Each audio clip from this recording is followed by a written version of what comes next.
Greetings, everyone, and welcome to another episode of the Critical Podcast. My name is Jimmy Good, and I am your host. And joining me this week is my go-to podcast compadre, Mr. Joe Lever. Joe, how are you doing tonight, pal? Good evening, Jimmy. Good evening. Good evening to you, sir. Good evening. Have you been having a good week thus far?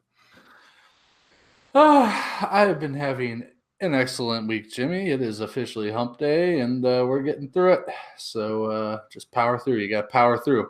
What you used to tell me on MX games? You got to throttle through the berm. Yeah, just throttle through. Just throttle through. That'll fix it all. Nobody knows anything about me besides the fact that I absolutely love Super and Motocross. I love them both. If I could, I'd cross them together. I'd have one go into the other. It's just, I love it so much. I'm just kidding. I know next to nothing about it except for that term, throttle through the berm. But if you're joining us for the first time, we like to talk about everything in entertainment, which includes, but is not limited to, video games, movies, TV shows, music, theme parks. Wait, what? Yeah, fishing too, right? Oh, no. I'm gonna head that off at the pass right now. Otherwise, we're gonna go into like a 2-hour rant from. But don't be afraid to tweet questions at me. I'm happy to answer them if you have any questions about catching them big old bass. Yep. If you want to talk to Joe about that on Twitter, at Lever_627. He's very active on Twitter, so please tweet him fishing gifs all the time. Or what you think Joe looks like when he's fishing. Can you send some fish fail gifs? I actually love that. People falling out of kayaks, which I hope doesn't happen. Don't stand up too fast. Just don't stand up too fast. Yeah. We have kind of an interesting, weird week of like some news, and there's stuff that's like right on the horizon that we could talk about. I want to start off with something that just dropped today. The full first trailer for Lion King. Now, for a lot of people who watch this show, Joe and myself included, Lion King was a movie that we grew up with. So it's kind of hard to, you look at this stuff and it's going to happen. And I think that's one of the reasons why I've never been like so like antsy to get out to the theaters to actually see these. Cause I'm like, yeah, I kind of know how it's going down. Right. Yeah. However, like the trailer looks pretty good insofar as like the actual like animations of these things. Some of it doesn't look as good as others, but if you haven't watched it yet, please go check that out quick because there's some interesting stuff in there. And I think the thing that gets me the most is there's this moment where they finally, like Scar is narrating all this and they show Scar and the hyenas. And there's a moment where it kind of shoots to all of them and you're looking right at Scar and his ear twitches and his eye kind of goes like an actual lion might. And that kind of stuff. That's the stuff we didn't really get so much of in the old animated version. So I feel like leaning into the kind of realism, quote unquote, using the air quotes there, I think that's a smart play. Joe, what did you think of the trailer? Let me put it to you this way. Of all the Disney films growing up, this was the creme de la creme, the cream of the crop. And, dude, if I'm going to run out to see a live-action Disney movie, this is the one. This is the one. Over Aladdin? Hell yeah, 10 times over Aladdin. Okay, I'm sorry. I watched this trailer at the end, spoiler alert, when Simba roars on the rock. My heart melted, tears poured out of my eyes. It was a moment, man. It was a moment. I was like, my childhood, it's back. It was cool. It looks great, the realism of it, but still showing the emotion. I think it takes that Jungle Book movie they did to new levels. Yeah. Am I excited? Yeah. I wonder too, like, Scar looks a lot like Mufasa and Simba obviously looks like a lot like him too. So I think if you weren't super familiar with, that, and they kind of show like him aging up with Timon and Pumbaa. At the same time, a lot of the lions, like the male lions, look kind of similar a little bit. It's not as compared to the old ones where Scar's like, I've got the black mane and like the big scar and I'm like orange, like it's like he's very easy to pick surprised they didn't go slightly more gruff with Scar. Yeah, I thought they were going to too, but when he started narrating in the beginning, I was like, okay, this is good. Oh yeah, for sure. But I mean, I've seen nature videos, Animal Planet, whatever, where like those lone lions that get pushed out of a pride to like form their own or roam solo kind of a thing. Some of them do. They look a little scraggly or mangy, and their mane's maybe not as full, and it's a little darker or patchy. I wish they would have kind of to make Scar, make him seem a little bit more raggedy, but Sure. not weak per se, just more beaten up a little bit. Yeah, I think that makes sense. I think the other one that gets me a little bit is that they actually made Rafiki into an actual like baboon, and there Yeah. isn't a lot of emotion we get from him. He's just kind of like doing the like the little cave for the tree painting and stuff like that. He doesn't seem insane. Like Rafiki was always kind of like Yoda-esque, but also just like he'll hit you with a stick. Like he's just like ha ha. But like this one's very docile. He's very controlled so far, which I'm interested to see if they do anything with that. I'm like, Oh yeah, it'll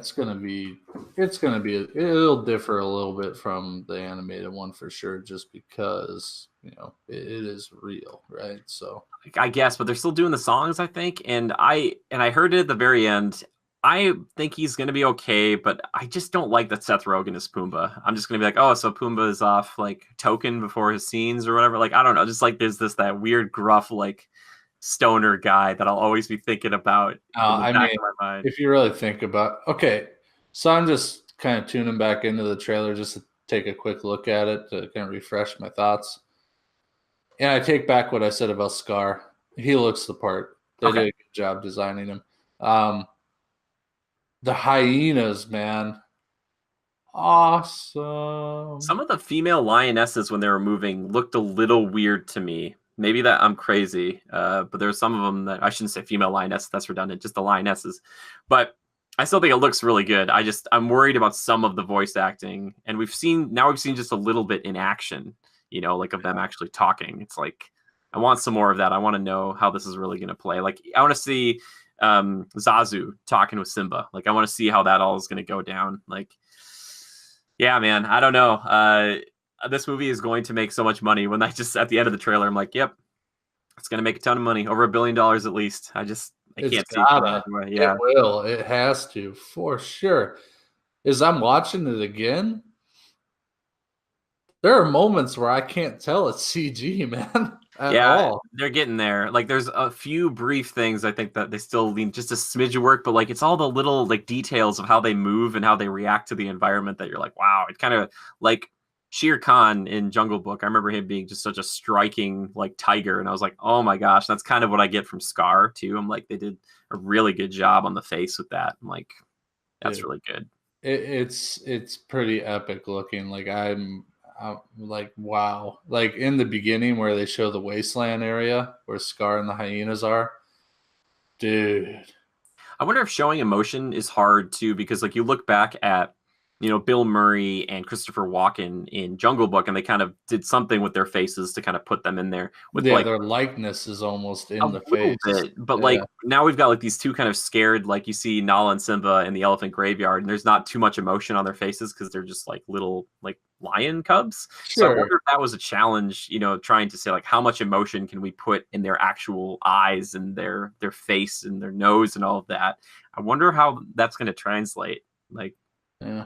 that'll be weird. I'm The interested. director of the Jungle Book, Yeah, John John. Favreau. Yeah, he did Iron Man. Remember him? He's happy. Yeah, I know. He's That's making this. The awesome. next step after this is Robin Hood, the one with the fox. Like the anthropomorphic creatures. Because then if he can, he's like, I can do live action people.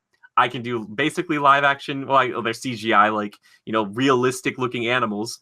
Now let's combine the two and have those foxes and shooting bow and arrow and stuff. Let's see it, John Favreau. That's your new challenge. If you could pull that off, I'd be amazed. But no one would see it. I'm sorry, Robin Hood. I love it, but not a lot of people are like dying for Robin Hood. I know there's a few fans out there, but it's not Lion King status. Like Lion King's like, oh, it's like at the very top. Dude, Everyone's this one's gonna go down in history. It's gonna be a big deal. Like, wow. I wonder I if just this would be watched it for the third time. considered for like an actual like an Oscar in far as like animation goes. Like, do you think that this will get put in there now because there aren't like any real actors as far as like It better acting get on the screen? something.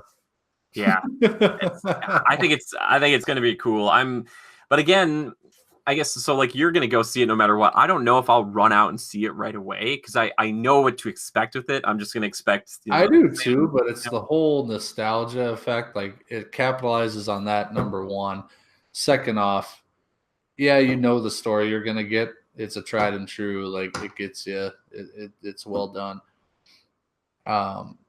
And just by the look of it, I mean, yeah, so the story and everything, whatever, you know what you're gonna get. So you don't really have to be standoffish, like it might be good, it might not be that good. You know what it is. It's just a matter of like, I want to see it in a different light, you Yeah. know. This will make it more appealing for the adult market too, which is cool. But I I don't know. I like I'm tenfold all cards on the table. I'm in. Like I love it. But yeah, knowing that I know what to expect, I know the story, I know all that. Am I gonna rush in for it? No. But if I have the chance to see it, or I have an hour or two to kill, yeah, that's a Lion King, man. To say I saw it, I saw a live action one. Favorite animated Disney movie as a kid. I'm all about it. But it doesn't have Will Smith rapping in it. So Thank like God. that's why Aladdin, everyone's gonna go see Aladdin to hear that rap, dude. He's gonna be like, because you never had a friend like me. What? Like like Yeah, the Fresh Prince back at it again. apparently The he's white doing a man. movie soon where like he is gonna fight like his 23-year-old self because they are gonna like de-age him with that kind of de-aging tech we've been seeing in all the Marvel movies. I'm like, that sounds kind of interesting. Kind of, but he doesn't look super old. Like Will Smith doesn't look like an old man. So it's like oh, I'm gonna fight myself like a couple decades ago. Like, I don't know. Anyway, so hypometer, Joe. Now, seeing this, where is it? Oh yeah, it's at a full 10. It's I full 10. mean, Full 10. 10 out of 10. it's legit. I think I set the foundation for. Like I said, I'm not like the second it comes out opening night, I've already got my seat reserved. But yeah, I mean, even if I don't see the damn thing, it is what it is. And I ain't gonna knock it. I ain't gonna knock it. I'm gonna say 8 out of 10. I'm interested. I am. I think it looks really good. I don't know if we could expect any more from it. This coming from a Disney buff, people. I know, and I've I got want to see the rage comments down below. Bring them in. Flood them in. I was getting criticism about this very thing today with a friend of mine, and she was like, "Wait, you're like a Disney fan. How can't you be like more excited about this?" And I was like, "I'm a huge fan of the parks, and I do love the movies, but that doesn't mean I love everything Disney like to the same extent. I don't love Space Mountain the same as I love Lion King. They're different things, But right?" where does the Lion King rank for you? Like growing up and now? Growing up, I think it was one that I think everyone just kind of had because it was kind of a safe bet. Oh my gosh, I don't remember it being. It was probably in the top 4 or so. I always like Aladdin was the one I think that really like because it was so different. I was like, oh man, this is so cool. But nowadays, it's Hamlet but with lions, and I think I like the story, and I just the voice acting. Now that I'm older, I can appreciate it more. Man, like such an amazing cast for that original group, and I'm sure this new cast will be great too. But there's something about the magic that they kind of they hit it perfectly with every character. There's not one that they've miscast. Like every one of them is just spot on. And I don't know. And the music, man, I mean, it's just so hard to pick like one song from Lion King that really is like the best one. Like some of us, like I always love the villain song. So Be Prepared is always going to be one that's like at the tippity top. I think they're taking that one out of this movie, which kind of sucks. But yeah, I'd say, nowadays it's definitely up there. But I still think probably Aladdin is still the top one. I remember really liking Mulan and Lilo and Stitch, though. Those were good, too. There's something about the animation in those ones, because they kept getting, like, more crazy with some of that stuff, as they went along before they got to all the CG. But as a kid, I was probably so into animals at the time. Like, I remember I, like, had animal encyclopedias and stuff that I would just look at every night, just because I was into that sort of thing. And, so it kind of probably grabbed me in that regard. And I still am to a certain degree. So yeah. Well, I was a dinosaur guy, and the closest thing I had back in the day was like We're Back, and that show was like they were cartoony dinosaurs, but then like they ate things that made them into like scary dinosaurs, and I didn't like, especially as a child, I don't even know what that is. It's weird. Like I don't like cartoon movies that are like all fun and whatever, and then there's like a super like dark 8 minutes that's like really creepy and sad, and then it's like, no, it's back to the happy times, and I'm just like, like please don't do that to me again. Yeah, which again, I still feel bad because in the original Lion King, we'll see if this happens again. When Scar takes over, there just happens to be a drought.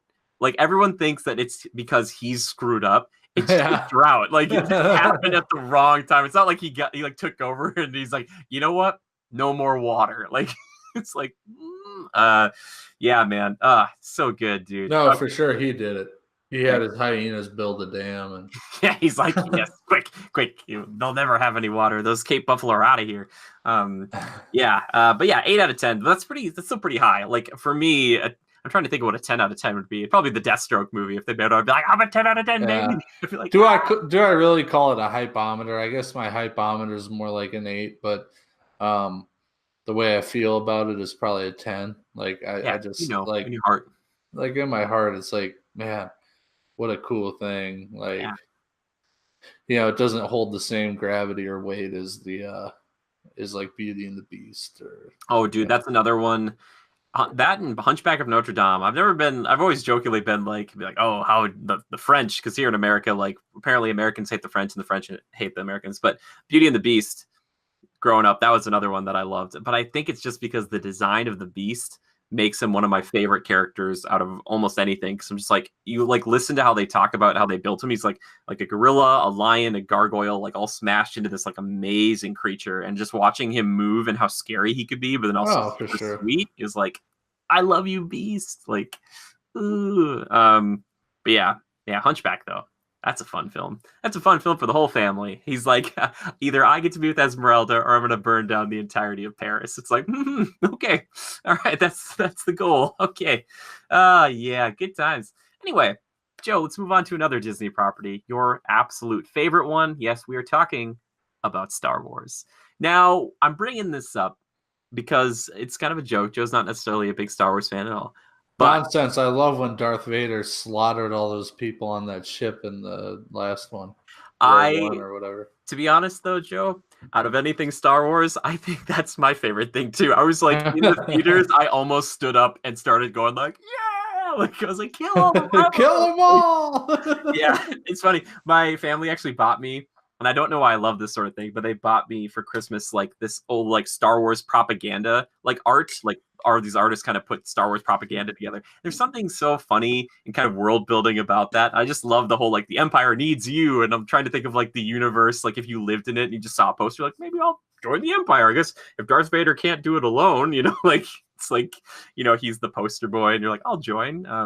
But yeah, so I think it might almost go without saying at this point, but we love Respawn. If anyone has watched the show in the past, Respawn Entertainment, the folks behind the lovely series of Titanfall and Titanfall 2, more recently known for Apex Legends, but also were the guys behind the old Modern Warfare series. That little series, Call of Duty, that kind of blew up the world. Just everyone buying those games, and they still are. But they've been working on a Star Wars game for a while now, and we haven't seen hide nor hair of it, more or less. We've gotten little snippets here and there, but nothing. Smart on their part. Oh, so smart. And like the fact that they like dropped Apex Legends now, and now it's kind of just it's out there long enough, and now they can be like, all right, now let's talk about Star Wars. Are we really happy that Titanfall 3 turned into that? I don't know if for sure it's going to be gone. I also know that, like, remember that EA cannibalized the sales of Titanfall 2 and kind of Battlefield 1 or whatever it was back in the day, whatever Battlefield 4 or 5. I think you're right. Whatever that one was. But I think Titanfall 3 still has a chance because there's been so many people out there who are like, I like Apex Legends, but I kind of miss Titanfall. Like, they want that. No, it's like, here's what could have happened, could have been done. Okay, let's hope Titanfall 3 isn't shit canned. Yeah. If it's not, take what you learned from Apex Legends and you make a freaking Titanfall Battle Royale. I don't know if they would, like, I guess they could do that or just put that in, but I feel like just like Call of Duty did. You have all your modes, you have multiplayer and all those modes. Sure, and then you have your, just like Blackout, you have your Battle Royale mode. they could do that. I just feel like in It some makes for ways, a hell of a game. mechanically, they took like a step down with Apex Legends. I feel like because like Oh, they surely did. you like lose all the ability, like a lot of the abilities of the pilots and stuff, and the actual Yeah. Titans themselves. It's like there's still some good. So maybe what it did is it bought them a lot of time and it gave them a ton of money to make like the best Titanfall 3 possible. They're like, hey, you know what? We got Apex Legends, we got this new Star Wars game coming out. We're gonna take another year or two, maybe 3, and just make like the greatest Titanfall game you could possibly ever play. That's just got everything. Like, think about this potential. You got Titanfall 3, and one of the modes besides your typical multiplayers is a battle royale. Similar to like Blackout, you've got a big map to play on. And within that map, you can't use any of your special abilities unless you like find them out in nature or in the map. Like you pick them up and you can use them once or twice or something like that. Or like the grapple, you get a certain amount of them, just like Blackout. The invisibility thing or the duplicate thing, you have to find a little gem that you pick up and you can use it a certain amount of times. And then similar to how you have like cars and helicopters in Blackout, you can stumble upon Titans that are, or call-ins for Titans. And you can call them in. The thing is that they take like the maybe they change the weaponry on the Titan, right? Titans, right? That's what they're called. Yeah. Titanfall. I just had a fuzzy floating around. Yeah, so you find a Titanfall pinpoint, you drop it in, and they've changed the weapons, so maybe you just have like one Gatling gun on an arm, and your crew can like ride on the shoulders or something. And the gun isn't very accurate. You can kill people with it, but you got to be pretty good. Similar to like there's a Rav in Blackout. It has a Gatling gun on top. It does stuff, but it's not like your main thing. You're not going to try and kill people with it often. It's more of a deterrent, if anything. You still have the melee attack with the Titan, so if you get close to somebody, you can squash. But there's still that ability for an enemy team to lock on with a launcher or jump on the back and pull a battery, stuff like that. Throw grenades. It could be cool, and there aren't a ton of them, but if you get one, it's like a mode of transportation. People know where you are because you can hear it and stuff like that or see where it drops. It could be cool, man. It could be cool. No, you're right. But I also just want Titanfall 3, just the team deathmatch back because I loved it so much. I was like, this game is so good. For sure. There's something about it, though, where like you were either really good, mediocre, or you sucked. Yep. And some people stuck with it so long they were just all pros. It was tough if you stepped out for a minute and got back in. I feel like there wasn't even a place for mediocrity in that game. It was like you're either really bad at this game or you were incredible at it. There was just like no room for error. Yeah, it's like true. I would love to see that. We're not talking about Titanfall, Joe. We're talking about Star Wars, your favorite franchise. Yeah. I like your idea. Which people are gonna that timestamp. They're gonna be like, "Why is it so early?" Don't worry about it. We're still talking about Respawn. So Star Wars Jedi: The Fallen Order. I heard rumors. I've heard rumors about it, but I don't. Rumor mill's a spinning, huh? Oh, it is a spinning up. And it's Star Wars Celebration coming up here. So not only that, we're gonna get the title for Episode 9 and some more information, probably a trailer and stuff. But I'm excited about this game. I've wanted a good lightsaber game for a while now, and I enjoyed The Force Unleashed. The Force Unleashed 2 was fine. They're basically like Devil May Cry or God of War style games with lightsabers. So, action-y types of games. Except in The Force Unleashed 2, you could chop off limbs and heads. So it was a little more realistic. All I'm saying is that we haven't had like an incredibly good lightsaber game, like an amazing and people probably like Beat Saber, guys, just everybody cool. But like I'm talking like slicing through people. I get that in a game like this, if you got hit with another lightsaber, it should like either do almost all of your health or cut you down. Like, because in other games, like when you have full armor and someone hits you with a sword, and if it's like a boss, it's a few levels higher than you, and it like takes a lot of your health. You're like, okay, I guess I kind of believe that. But like in Star Wars, the fun thing about lightsaber fights is that at any moment, if you screw up at all, it's like done. Like you're like, oh, there goes my arm. Like it's gone. It's like but you only need one to fight. Yeah, you do, or your teeth. That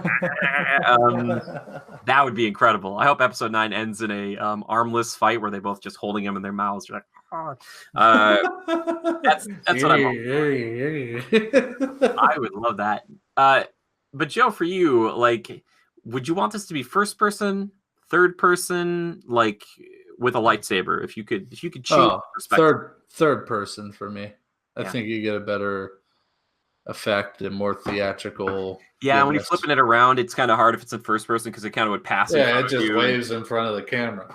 Yeah, and when you're totally right, there needs to be like you have to see where your guard is and stuff. And yeah, I completely agree. Similar to like For Honor, dude, for sure. That's good combat play. Oh my God, I'd like to see it like that. That would be so good. Just use that same, because you'd have to do it. Like, yeah. Slightly faster, though. For Honor's a little bit more human-esque, where it's a little slower. Here you would want it to be a little more acrobatical.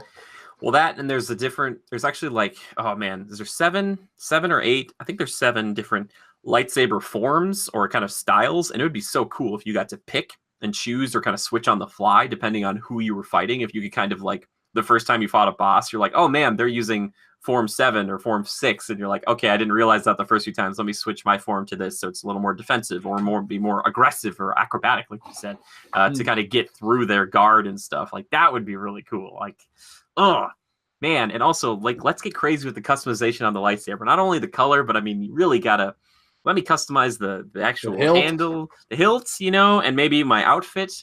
That's a big deal. Like I want to sound. I want mine to be more of a. You should play Devil May Cry 5, man. You get one of the swords is a motorcycle handle, so you go like you charge it up. It's good. You like that game? That's pretty cool. I like what they're doing there. I just wonder too. A lot of the rumors come around the fact that like this is set between episode 3 and 4, kind of like the rise of the Empire, I think, and I'm really hoping that Vader's in this game because. They gotta capitalize on that, right? We gotta do Vader. Vader's the best. I don't care what people say. I love Darth Vader. He so is cool. Star Wars. I mean, dude, he is Star Wars. That's a good way of putting it, man. Oh my gosh. Without him, what would Star Wars be? Yeah, that's a good point. Also, with the fact that like the lightsabers cut the way they do, Joe, I wonder if this will be rated T or M because they can get away with doing T because it's like there's no blood. They're just like. And it's just gone. It just like cauterizes the wound immediately. Well, I want to see M. I mean, what parent isn't going to buy their kid a Star Wars game anyway? That's true. I wonder if it's like a sales thing though. But with Apex, the fact that thing is making so much money, they're probably not as concerned about making like a ton on this one. I'm sure EA wants that, but at the same time, it's like we've got this kind of consistent money flow right now. That's really nice to have for the studios.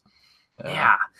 What like else would you want to see in this game that would make you somewhat interested in picking it up? Is it co-op? Is that the thing? Because that would be it for me. Like that would be great. Co-op? I'd say that'd be great. I'm going to continue on that thought in just 1 second. But as I look out my window, it is what, April 10th, Jim? It is April 10th. That's correct. How much snow is on the ground for you? So currently. It actually doesn't look too bad. We have a couple inches. Yeah. It is an absolute whiteout outside right now, and the wind is blowing all the leaves off of my lawn. I'll take it. Okay. Congratulations. That's good. Wow. Blizzard out there, people. Blizzard. What's it's like we're like out there, Ollie. It's gonna snow. It's just like on Hoth, man, on the planet of Hoth in Star Wars, which that's where you have to gut a. What's it called? A tauntaun. Joe, I'm really amazed right now. You gut a tauntaun, you crawl into the innards, and you stay warm. I feel like he didn't know at the time. Like, Star Wars was such a massive, successful thing, but then when they made Empire Strikes Back, at that point, it's like, why don't we just take the main protagonist and just kind of shove him in one of these things? Like, let's just get weird, man. Like, oh, man. That's one of the few times, too, in the original trilogy, maybe, like, the only time, I could be wrong on this, that, like, Han Solo uses a lightsaber briefly, and like not a lot of non-Force users typically use lightsabers because it's like, hey, you probably shouldn't be wielding like a plasma sword that could cut off any part of you or any part whatever. It's just like you press the button, there it goes, and it's a sword. That's true. You don't That's need to true. have the Force to use a lightsaber, do you? That's true. Well, you got it's nice to have it because at least that way you can maybe force push it away from like hitting yourself if you're getting all crazy cool. You're like, whoa, like don't chop my arm off. Like they gave a bunch of children The those Force lightsabers. isn't a thing, man. It's just a mentality. It's a way of life. Nah, man, it's a real thing. They can move stuff. They can choke people from a distance. Oh, which reminds That's me, called telekinesis. yeah, well, that's basically what it is. Yeah. They also like force lightning stuff.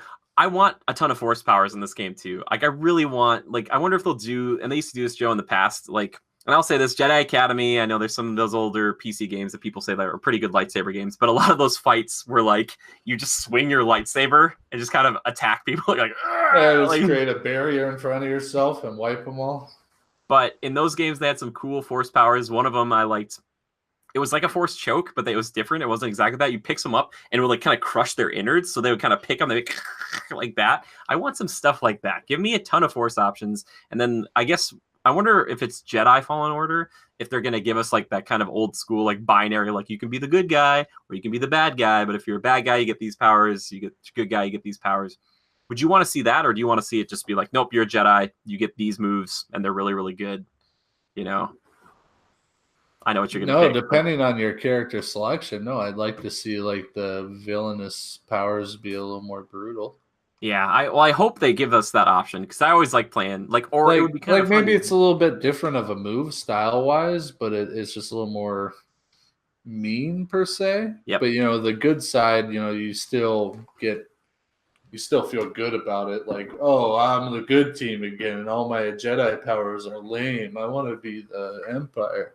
Yeah, I wonder if they're gonna do something where like if it's the Fallen Order, if like you're kind of in the middle, like you like the Jedi have kind of fallen apart, and they kind of give you that option to say like, hey, you're gonna be a Jedi either way, but like if you want, you can kind of lean a little more towards the dark side because you don't have like this huge council watching over every move you do, and you kind of have always been interested in trying out some of these other techniques. And you have to sure. now because you're in kind of a bad situation. You're on the run, and you're like, okay, I guess I'm using force choke now. Like, sorry guys, Yep. like It works. yeah. And Luke, by the way, guys, Luke uses that in Return of the Jedi. He uses on these Gamorrean guards where there's a pig dudes. He uses force choke, so you can use force choke. All right. I want to see that, man. One little discrepancy they had back in Revenge of the Sith, which there's a decent movie tie-in, but also a decent lightsaber game. Their Anakin and Obi-Wan, the difference between their kind of like lightsaber throw execution is they'd pick people up with the Force, and Obi would like let his lightsaber go, and it would just kind of like stab someone, and then it would come back to him. Anakin would like pull someone into the blade. Like, so that was like a little more brutal. It's like picks them up and be like, and they're just like that. And I was like, oh my God, I love that. I'm like, I want that, man. Give me I some can cool dig it. lightsaber throws and stuff. Give me some But yeah, brutality, baby. besides all that, yeah, I want it to be co-op. Let's think back to the most recent thing I played, EA's Battlefront, right? Battlefront, Star Wars Oh Battlefront. yeah, third person's cheap in that game. Use that. Use third Yeah, it person. is. Like if you're gonna play it, you're gonna do third person. But like I felt like it was a cool concept. It's kind of like Conquest from Battlefield.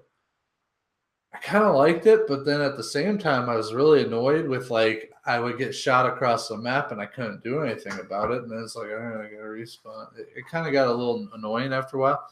Then there was that moment where you get like an ultimate, you can select a Jedi and you can run in as Darth Vader or Luke and just go ape crazy. Yep. Yeah, I don't think It's it's kind gonna of be like cool. that. Something along those lines, but maybe a little more intimate and you're not just dying constantly. I think it's gonna be more linear. From what I've heard, I think it will be mostly like single So player. it's more of a storyline that you're Yeah. following, yeah, which is Yeah. totally fine. But yeah, co-op is like a must. Like that's what makes games like that fun now for me. Is you're playing with buddies and you're strategizing and if the actual game or the NPCs react to how you play it, that would be cool. It'd be cool. I know a lot of Maybe even people. similar to like a Ghost Recon, Jimmy, but not as open world. Keeps That'd you be on a cool. linear path, but you have choices to make. Oh, gosh, I'd love to be a Black Ops, just like Jedi Squadron. I know that doesn't make a lot of sense. I wanted that with the Clone Commandos because they had that commando game for a while, but it was like first person, and there were four. You had like three buddies who were all AI, and I was like, this should have been like Ghost Recon, but for Star Wars. And I know a lot of people out there are like, I want my single player game, and that's totally fine. I think they should just build it single player, and even if it breaks it, it would just be cool to just be like, hey, I'm just summoning Joe in. Like, they might add a few more enemies. Like, we're not going to build the game around being like, all right, Joe, you have to flip that switch. I'll go stand on this platform so we can go to the thing. But it would be a cool concept. Like, okay, so if you're you're on the good side of the Force, you're combating the dark side or the Empire, and literally, your missions maybe Anthem-esque. Yeah, I guess, similar to Anthem. Well, maybe but better mechanically. Like, instead of just like stand here and guard this point, you're like, yeah. Oh no, yeah, nothing like that. But I'm saying like your mission, and you gotta sneak into this, and that's where the Ghost Recon vibe kind of comes in. You gotta sneak into this compound, take out any of the troopers silently. It's going to be then all hell breaks loose, stuff like that, and you got to go in loud, and you're just swinging and killing and chopping them down. You got to be as quiet as a ghost, because it's just going to be Alien Isolation, both Darth Vader, and you're going to be a scared little Jedi just crawling from place to place. You're like no, that'd be a horrible. Just like he's walking around, he just turns, he's like, it's like, oh god, you just hear his breathing down the hall. You're like, that would be legit scary for me, and I would also be like, kill me. I'd run towards him. I'd be like, hi. I want to join the honor, sir. I don't think they'll let us do this, but it would be so cool if they had two campaigns. Like, one was like you're on the run, but another was like, hey, the Jedi fell apart. And I guess it'd be pseudo Force Unleashed, but it would be cool if you could say, like, hey, Vader, you know what? I'm a Jedi. I know you want to get rid of all the Jedi. I kind of agree with where you're going. I'd love to work for the Empire. Like, it'd be like an enforcer. That'd be similar to what was the red and black pattern guy, Darth Maul. Darth Maul, dude. And there was a Darth Maul video game that got this close to getting like actually out in the world. There's like video of it you can find. I wonder if some of that in a way has made it, into the minds of the people at Respawn, because people wanted a Darth Maul game so badly. And it was such a cool concept, because you're like, all right, I get to be a person with the powers of the Sith, or basically Jedi, and be like really acrobatic, and also have a cool lightsaber and be very morally corrupt. And I just get to kill anybody in my path. Like, it doesn't matter. I'm just like, just cut him, get him out of my way. It's like, that seems like a lot of fun. I want to do that. Yeah, I don't know what this game's going to look like, but I have so much faith in Respawn. And I know a lot of people are worried because of EA and the stigma around that company for the past few years, and kind of what's been happening more recently with Anthem, which it might not necessarily be EA's fault. But at the same time, it's hard for me not to be excited that for the first time since maybe the older Battlefronts that were made by Pandemic, this is like a Star Wars game I can actually be excited about. Like, because Battlefront, when it came out, I was like, I know what, Battlefield is. And to me, I know it's different, but it still feels like just a Star Wars kind of clone, or just Star Wars reskin of Battlefield. So I just, I wanted something, I want something different, because Star Wars has the propensity to be like the coolest video gaming, like, universe out there, and I don't feel like it's always kind of hit that. Like, there's a version of Star Wars in every type of genre of games for the most part, and I would love to see a killer action game with the modern technology, like, even if it has to come on next gen consoles. But man, if it came out this year, oh my god, like, if it came out, and it probably will coincide with the release of Episode 9, I can't wait. I'm excited for it. I can't wait to talk about it next week, so I can actually see this thing and be like, I hope it's good. Either way, I'm just going to trust Respawn, because, we can watch it. But the thing about the Respawn games is once you play them, you get it. You're like, yep, this feels perfect. Like, you just, the movement has always been so nice. And I hope they can like implement that into moving as like a Jedi would. And with how pilots moved in Titanfall, it's not completely too far off, like double jumping and kind of flying around. It's like they know what they're doing. Yeah, they have their mechanics down. Hopefully they can apply it. Yeah, I hope so. Oh gosh. Also, how many like first-person shooters have come out recently that have been like that successful, that are like a brand new IP? Like, they're just like, hey, we're kind of taking some ideas and just cranking it up a notch in big mech suits. Like, so I trust that with a well-founded intellectual property like Star Wars, they've got so much to pull on. And probably, oh man, they're gonna have so much fun with it. I hope it's cool. I just feel like it's gonna be good, man. I'm hyped. My hypeometer for this game is like a 9 right now. Like, before, we've only gotten little teases. It's like a 9. Hold on now, Jimmy. We need to see a little more now. We got to do the hypometer, Joe. That's what we do. So, Joe, for you, how are you feeling? You know me with Star Wars. I mean, it sounds cool, and yeah, there's so much potential with Star Wars to lend itself to making a really cool game.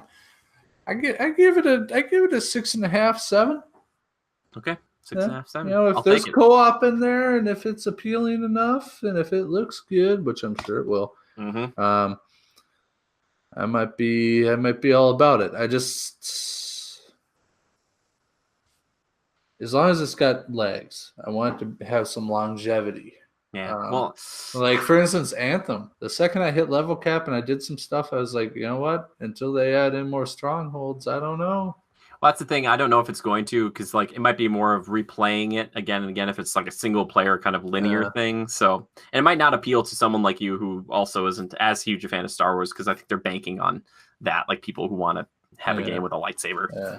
So we'll see about it. I'm excited. I'm hoping it's good. Please be good. Respawn, I trust you so much. You're like one of 2 or 3 companies that like, I don't care what you do. I'm just like excited to try it. It's like them, CD Projekt Red, who made Witcher and is making Cyberpunk, and maybe Rocksteady, the guys who made the Batman games. Like whatever Rocksteady's cooking up, I'm like, let's check it out. Rockstar.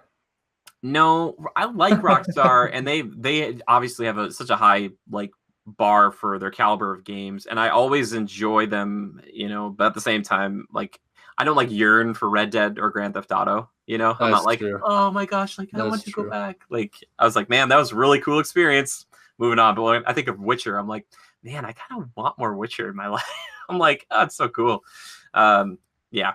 All right, Joe, switching gears here just for a little bit today, because I had an idea for a fun little topic, and we'll see what people think about it, because I kind of like doing something that might be a little more evergreen, as it were, not necessarily super topical. We'll talk about big beloved films, ones that people consider to be perfect, but what small changes would we make to them to make them actually Jurassic Park, perfect? go. Easy. All right, so for the first one, Jurassic Park, I got a few things. First off, Nedry in the forest, Dilophosaurus. I don't know why I rhymed that, but I did. When he slips down the little waterfall, it makes a little whoop noise. Like, and I've had other people on Twitter tell me this too. It's bothered them. It bothers me. Hold on, is it a whoop noise, or is it the Dilophosaurus making its squealy noise? Nope. It's one of those comical like little like, oh, he slipped on a banana peel. Yeah. Okay. Honestly, I don't like that scene. I really don't. I feel like they only threw it in there because they teased the Dilophosaurus early on. Yeah. But like they could have done that in a lot of other ways, and I feel like it's just kind of drawn out. I know it sounds probably really crazy, but like even Steven Spielberg himself said, like, hey, you know, Nedry loses the Barbasol can that's got the DNA of all these. Yeah, okay. And why did they do a close-up of that? He did it because he left it open. Spielberg, he's like, hey, I wanted to leave that in there, so if they make a sequel, they maybe could do something with it. Who made a sequel? He did. And what did he do with it? Nothing. I'm like, what the? You're killing me. He should have made it to the boat, and then they should have like executed him. Like, yeah, but it was too. It wouldn't have held up long enough to save the embryos inside. So was it 20? Yeah, exactly. It was like only a day's worth of 48 hours or something. Yeah, I don't know. I was like, oh, but the mud preserved it so well. I think if you're gonna do that, then like follow through with it, right? Like don't leave that tease of being like, oh, like, what it if seems significant when they did that close up and like, oh, it's there. What's gonna happen? And it was like, yeah, it didn't really mean anything. It was just to show you that he lost it. Yeah, and he still died, so it's not like if they didn't show that to us, like we'd still be like, oh, where did the Barbasol can go? It's like we knew it was with him. Yeah. Like I don't mind the scene at all. Like I like that he doesn't get to the boat and stuff. It's kind of like, yeah, suck on that, yeah, sabotager. Yeah. Saboteur. You know, the Dilophosaurus, they took some liberties there. It really didn't have a big frill like that, and it didn't spit venom like a. Well, and I keep thinking, like, I'm not saying he was going to, like, outright win the fight unscathed, but if that thing was in there with you, Oh, would I be able to take it on? You're darn right I would. I'd put that thing in a chokehold, call it my own force choke. How did it get in the like the Jeep? There's so many things I think about with that scene, and I'm like, I It don't know. snuck in the driver's side door, and it was just in there. And it turned around, I was like waiting for him. I was like okay. And also, if you're gonna do this, if you're gonna commit this like super crime or whatever, and you get lost in a rainstorm and you don't know which way in the fork to turn to drive to Yeah, the how ship, did he get in the pen? He was like shortcutting through a pen. no, it's because the fences were down. So how did the Dilophosaurus get out of Oh, like? So the Dilo could get through like its fence. yeah. See, okay, we found a big kind of. It's an unnecessary scene. Cut it out. Cut it out of there, man. So Just you'd don't rather show he it. make it to the boat and they just kill him? Maybe, or like the T-Rex kills him or something else does. Like he gets out and then you hear like a rumble and then he kind of turns around. Like, and you kind of can assume or infer at that point, be like, oh, Okay. obviously. I don't know. It's always been a scene that's bothered me. Uh, yeah. Also, I would take and edit the handout that's sitting on the back of the Velociraptor. That is the first one to sneak into the kitchen. Now that I've mentioned it, you will notice it every time. And by hand, I mean one of the people behind the scenes propping it and holding it steady. And you can see a human hand sitting on the back, kind of by the tail of the Yeah, see, Velociraptor it that's goes so sneaking. quick unless I like sit there and I'm like, here's the moment. And I'm really looking, I don't pick up on it. So if I don't pay too close of attention, I miss it.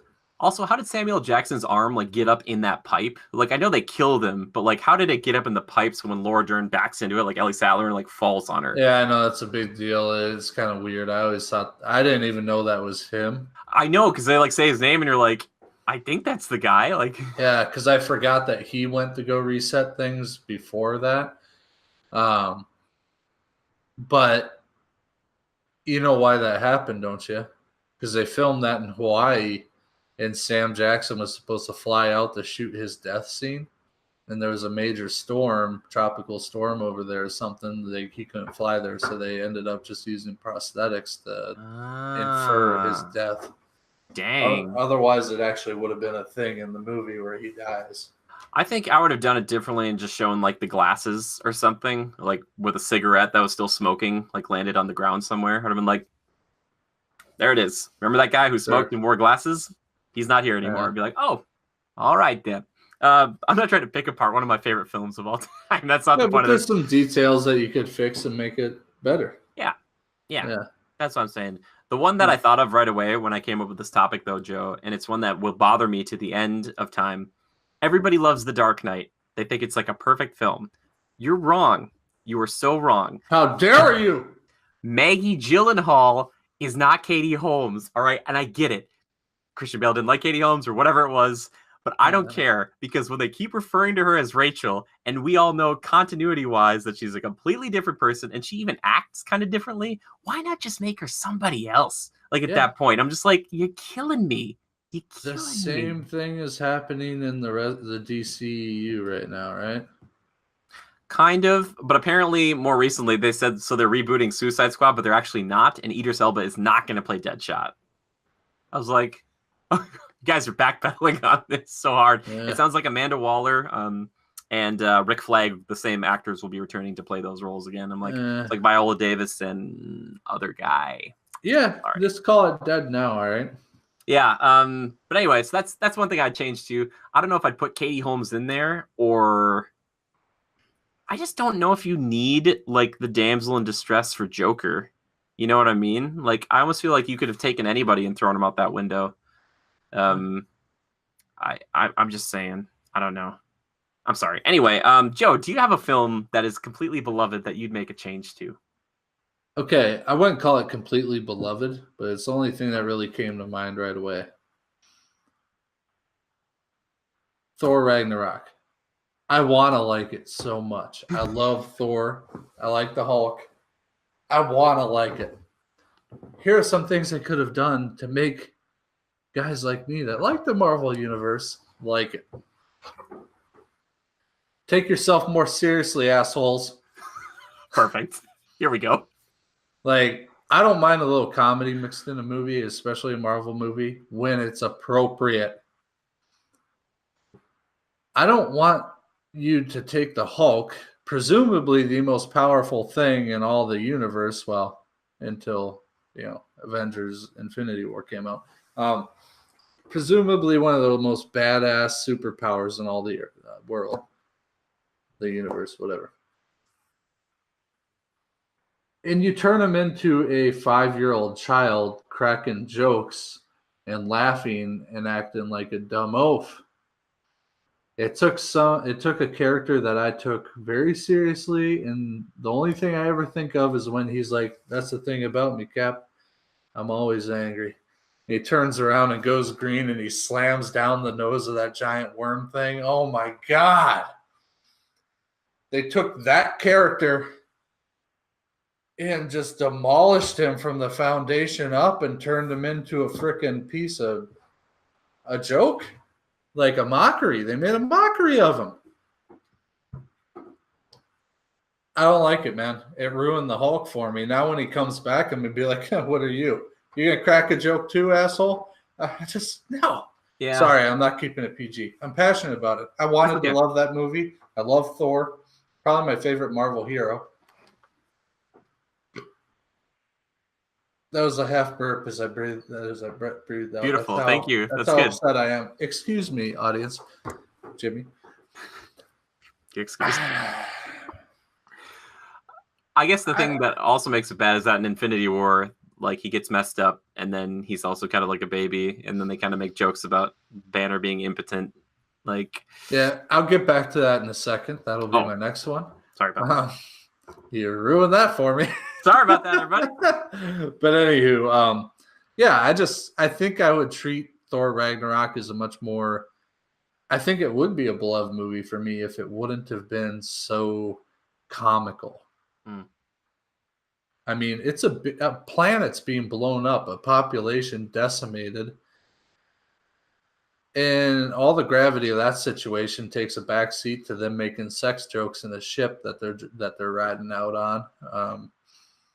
The Hulk basically is irrelevant until he fights the wolf for a minute. It's just I liked Hela. I liked the wolf. I liked all that. I love Loki. Awesome. One of my favorite characters again. They just didn't take it seriously enough, and there's an appropriate time and place for comedy, and they just snuck it into every freaking voice line in that thing. So would the small change just be Serious Hulk? Because it sounds like it's a fundamental, pretty big. Yeah, it is maybe a broader thing, but I think in the grand scheme of it, make it a more serious Hulk. Sure. No naked Hulk. That's the small change. Right? Just take that out of there, right? Oh, yeah. Okay. Yeah. Since it segues perfectly and you mentioned it, I'll just go right into the next one. Avengers: Infinity War. Absolutely love the movie to death. It's awesome. It's great. It's 10 years of culmination that we grew up with. We were waiting for forever. We loved it, right? Great. It's a stuffed. It is an olive with a pimento pepper just that wouldn't fit, and they jam that sucker in there, and it just the perfect meld of flavor. Yeah, the Hulk stuff. Here's one thing I would change a little bit when Thanos beats the shit out of him. I like that it starts off with him just like pummeling him to a wall and the Hulk's beating on him a little bit. Like, I rewatched that scene just recently. It was on my YouTube feed for some reason. And I was like, okay. And then, I understand Thanos is going to win. That's the whole point of it, to show that Thanos is a smart fighter, can adapt, and even take on powerful beings such as the Hulk. But I wanted it to be a little more difficult for him. It kind of takes the Hulk again and really makes him... Like, I understand for the storyline, it works real well that he gets beat so bad that he doesn't want to show up again because he's afraid. For the first time ever, the Hulk is afraid of something. Okay, I get that. And that's cool for the story. But let's maybe make him stand a chance in that fight a little bit more, that he is still something to be tangled with. Thanos still has to be the triumphant, all-powerful being, but Excuse me. Maybe at least make Thanos use a stone. I don't think they really They don't really detail whether he is or not. Maybe he is, and you don't know. But from what I saw, he wasn't. It was just pure physical combat. He kind of adapted. The Hulk fights like a brute, just pummeling, and Thanos does actually like, you know, tactful moves, goes for weak spots. I get that, but I also want the Hulk to not like just waver and cower within the first couple of hits. You know what I'm saying? I wanted it to be a little more physical. I didn't want it to be quite just boom. He pummels him for a second, then Thanos is like, and then just starts doing his moves and puts him down. I wanted it to be a little more. Hey, the Hulk's still a big deal. Yeah, he gets beat here, but it's not like he's just, what's the word? He still has an impact on the overall story. Like he's something to tangle with still. It's not like he's just void. Yeah. You know what I mean? Yeah. I feel like they just put a stamp on him that says void after that little fight. And Yeah. I get that's kind of the point, but like they stamped it on his forehead prior to getting beat down. Like it was just maybe a little much. So that kind of annoyed me a little bit. Sure. I watched a video on this, Joe, because I was like, oh, this is interesting, because that's always bothered me too. There's like one brief moment in that fight between Hulk and Thanos, because Hulk's kind of like he has to keep the momentum going, but he kind of does a few moves to him and he kind of backs off for a second, and Thanos doesn't look like he's been really hurt. And that moment, I think that's like the crescendo moment against Hulk, because he's kind of like, oh man, I fight. I'm just going to keep pummeling. But he has a moment to like breathe for a second. And that's kind of where he loses. And also, I feel like the more time that like Hulk stays Hulk, he becomes more and more, intelligent or whatever. And I think he loses a lot of that savagery and that power. Because I think of like, when was Hulk like the strongest? Maybe like in the first Avengers, or more so like in Age of Ultron when he's fighting Hulkbuster and he's just like a complete insane madman. Yeah. And like that's my favorite version of Hulk. Just like, I've lost it. There's no humanity. I am going to kill everything and everyone. Exactly. But they've kind of taken that and thrown it to the side for your 5-year-old child. Yep. I know. It's just like it. Yeah. I want it more. And I think the other reason too is that I haven't seen Endgame trailers really at all. I think what's going to happen is we're going to get a Thanos without the glove, and they have to like, this was to say like, hey, this is what Thanos can do without the glove. And later on, when the Avengers actually fight him without it, it'll be like, oh, he still took on the Hulk, so he could fight most of these guys pretty well. So I think that's kind of the one. But I agree with you. I wish you would have used a stone on Hulk to be like, hey, you know what? This is getting problematic, so Power Stone. Like, just like, yeah. I kind of wish that may have sat better with me. But no, knowing the way they went about it, they didn't want to do that, I guess, just to show off his actual raw power. Yeah. And I get that, but I just didn't want it to be so like nonchalant for him. Yeah, I know. I know. It sucks that it's on him, and I think it's also because like they almost didn't need to have that happen, because the thing that you see Thanos do first is like pick up one of the Asgardians, and then you realize it's Thor in his hand, and like that right there should be like, hey, this guy, he's not messing around. He just like he picked up Thor and he beat the hell out of him somehow. Like, what happened? Like, I want that to be a strategy. I want Thor to be like, hey man, this is what Thanos did to me without the stones. Like, that should be something that's kind of a big deal. Like, but I completely agree with you.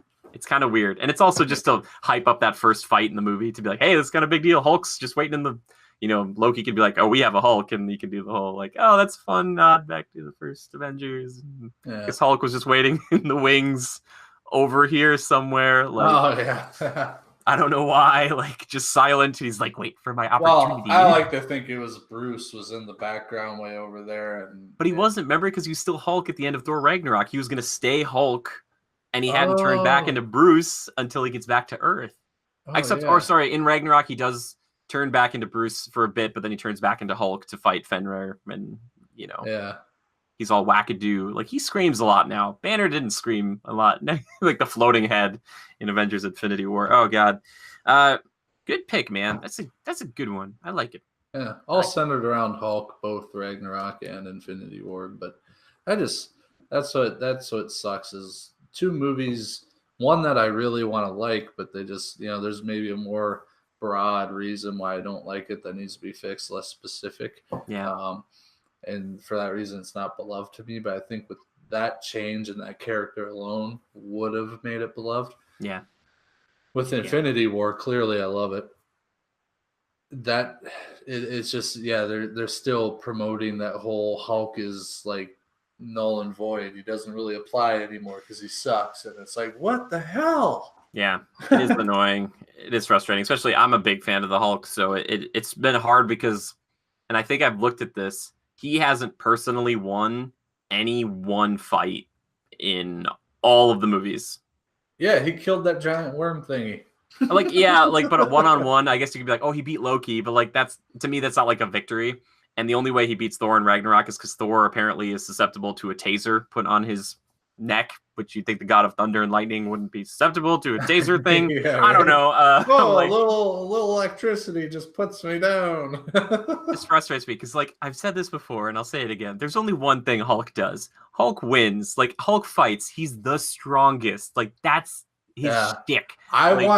They need to, I really hope this for Endgame. Like, I want this so badly that Hulk goes Hulk smash and is so angry he's glowing green. Like, I want him to get so angry that it's like a Hulk storm of smash. I want him to go off the chain. I don't care if it's because there's cannon fodder or whatnot. Even if he's just like going off the chain, smashing cannon fodder, and then somehow like barrel rolls through Thanos at one point during a fight or something, or makes his quick scuffle and then he's got to go take on more cannon fodder, whatever. I want him to be reborn into what we know the Hulk as. I want him to have a moment that gives you goosebumps, like when he smashes that freaking worm thing out of the sky. I want it now so badly. Here's how it happens, and I still want to do this the few days before we actually go see Avengers Endgame. I want to do a prediction show, and I don't think this is actually going to happen, but I would love this. If all the Avengers got basically knocked down by Thanos, with or without the glove, and there's Banner, and he walks up, and he turns into Hulk, and they start fighting, and they get into a hand lock, like he and Thanos do, and then Hulk starts to overtake him, and starts does that, and like Thanos is like, oh my god, and he's just like, or like he gets hit a few times and spits a tooth like he did against the Hulkbuster. Oh my gosh, something like that, and just like it gets so angry that he's just like raging and just freaking. I wonder if we'll see.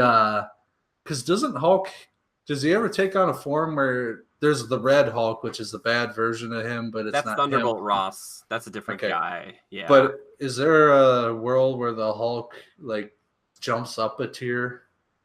There's World Breaker Hulk is what he refers to himself as when he comes back to Earth in World War Hulk, where like he can basically do like a foot stomp and causes a huge earthquake. Like that's what I want to see, where it's like he has to be like, Hulk, like you gotta not be Banner for a bit and just completely go insane. Like we don't want you to be a human for a bit and just be like, I just want a moment of redemption for him where like the Hulk gets like, okay, say they capitalize on the whole fact that they made him a 5-year-old.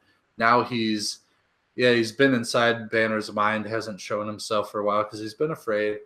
But maybe he's developed to the point where he's feeling remorse that he hasn't helped the cause and gets to the point where he sees somebody die or sees somebody get hurt really badly.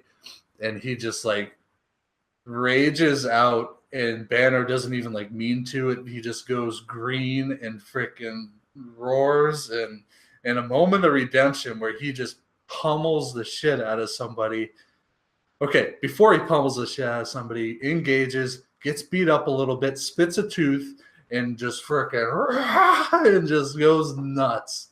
Yep, I agree. It's Tony dies, right? So Tony dies, and that's when because he, they're good friends, right? Yeah, they're good friends, and he loses it, and then he's just like, and I want it to be on the cusp of an R rating, where they're like, yeah, the first time we shipped this off to the MPAA or whatever, they were like, hey, that whole like Thanos beat to death scene was like kind of R, where it just like he just like starts taking bones out and stabbing him, or just something where it's like, oh my god, like you see Thanos's arm they're in a lock or something, and Thanos's arm just goes, like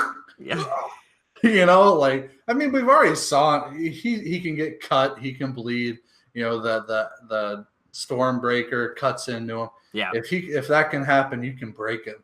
So like, I just want to see that moment of like, I think like if that's the case and like somebody dies, hint hint, maybe Tony Stark, sad to say, or is mortally wounded or something. Yeah. And that's the moment where Hulk just like loses his mind and just you see that ultimate rage.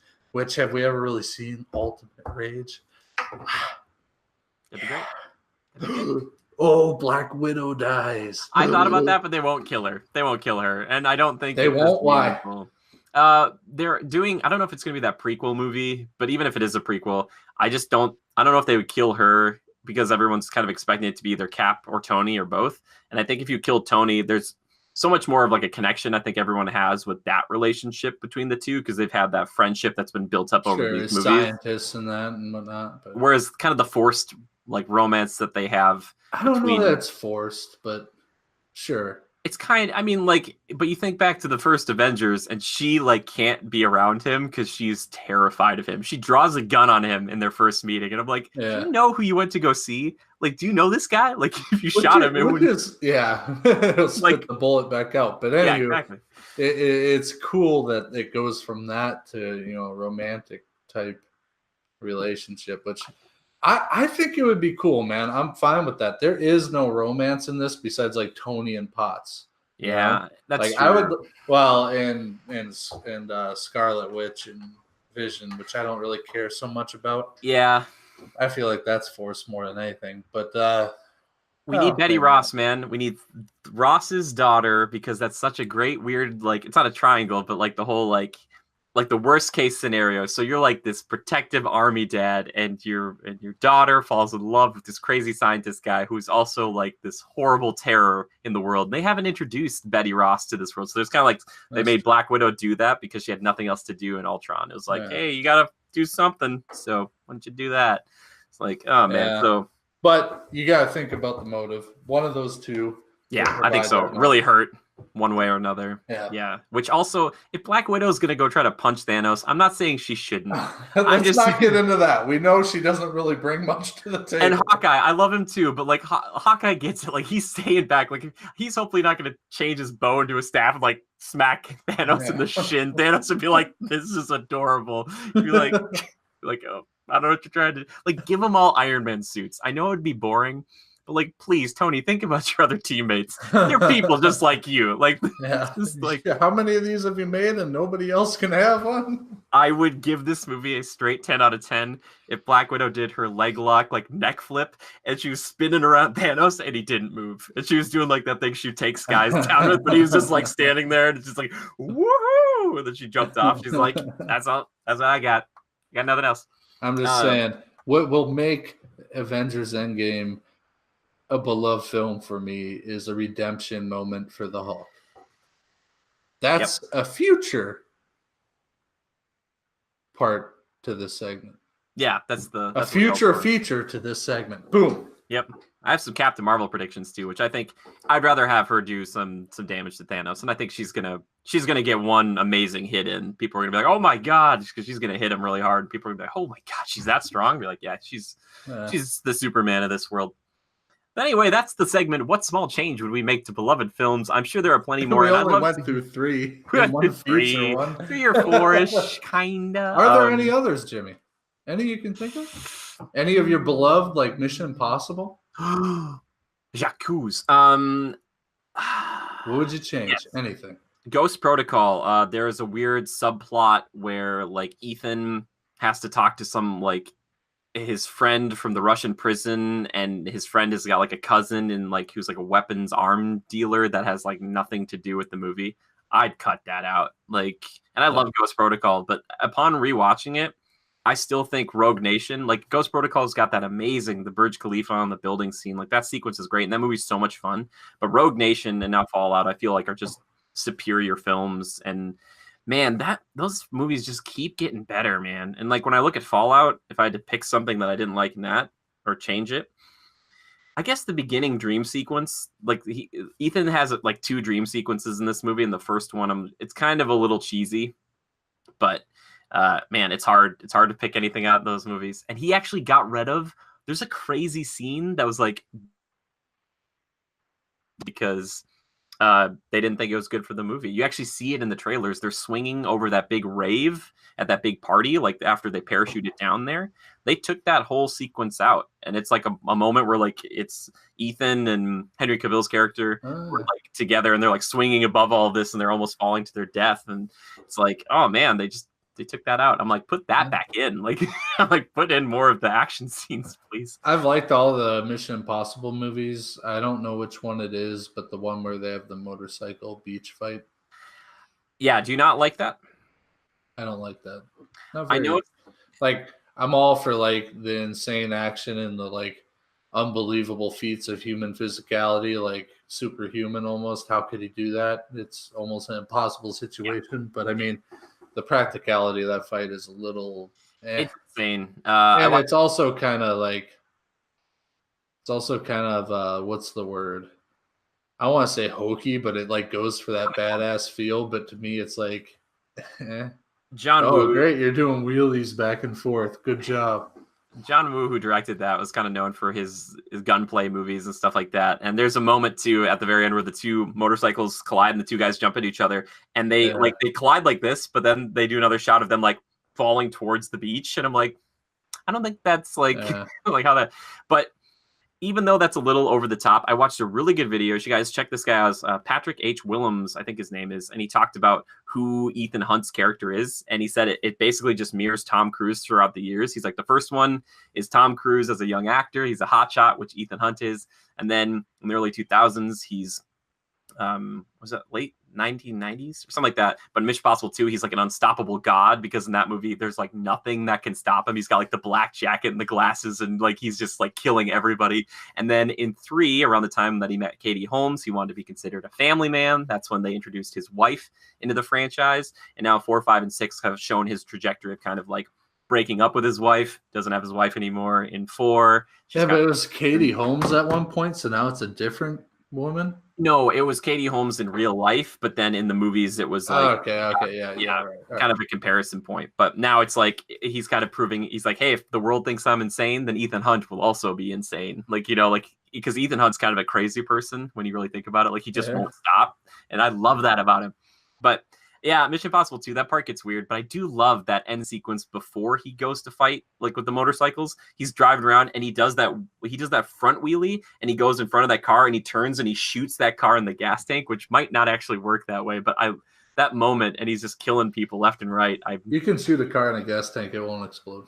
Okay. That's good to know.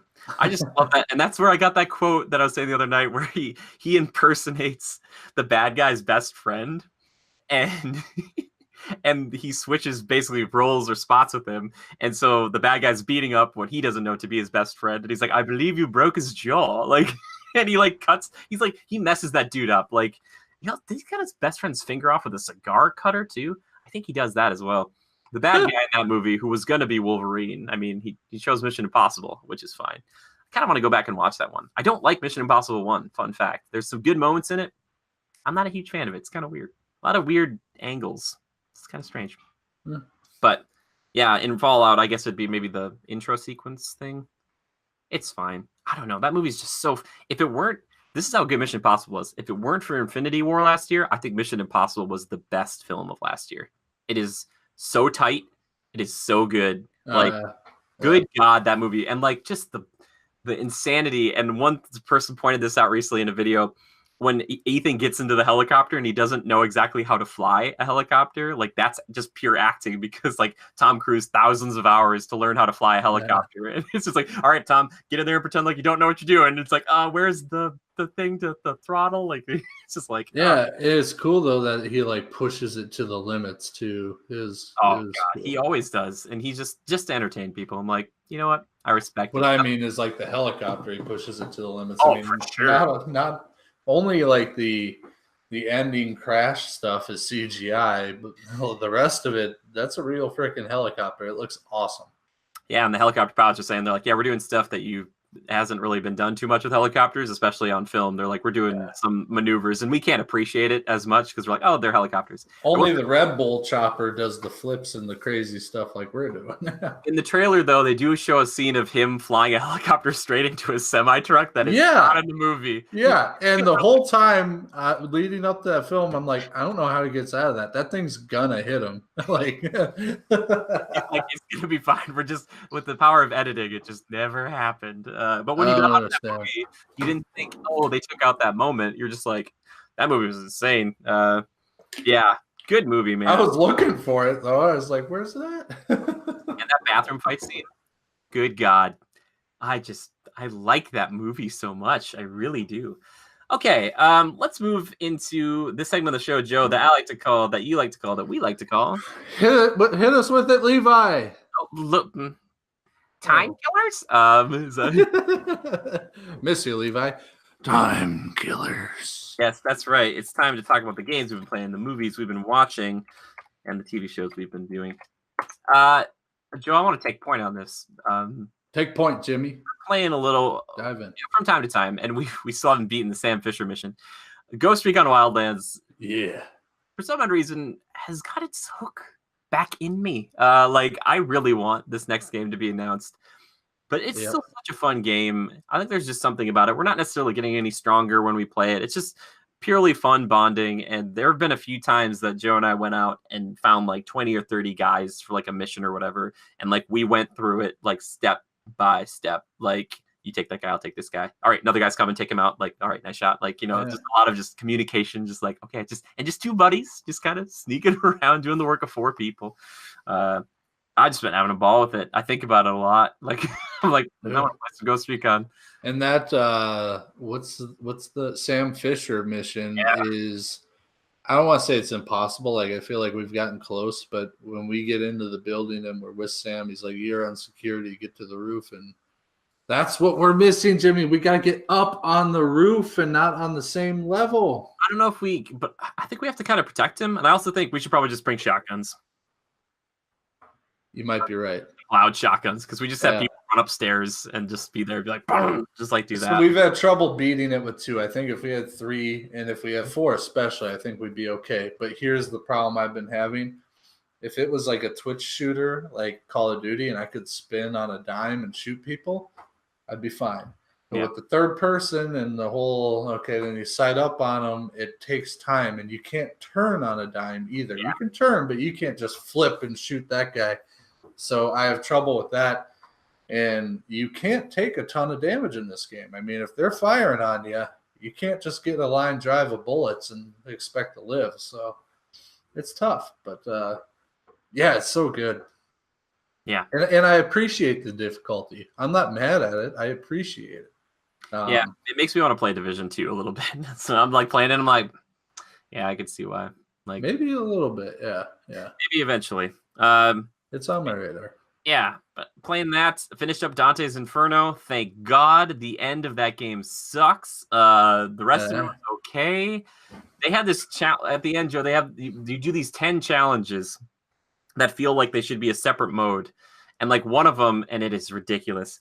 They're like, all right, defeat all the enemies without having the hit counter reset.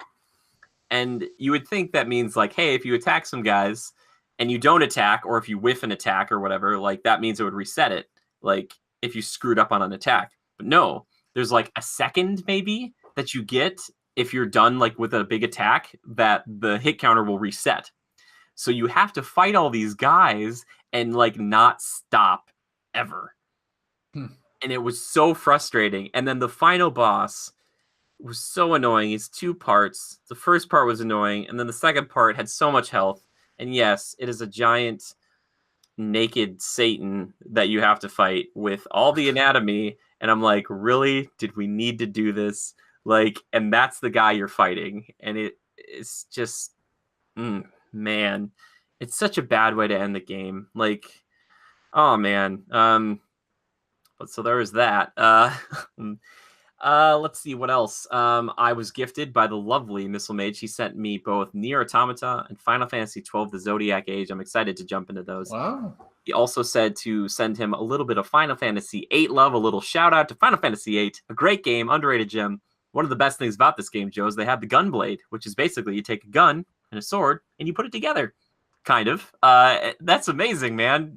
FF8 and some great summons too. The coolest looking Ifrit. He looks great.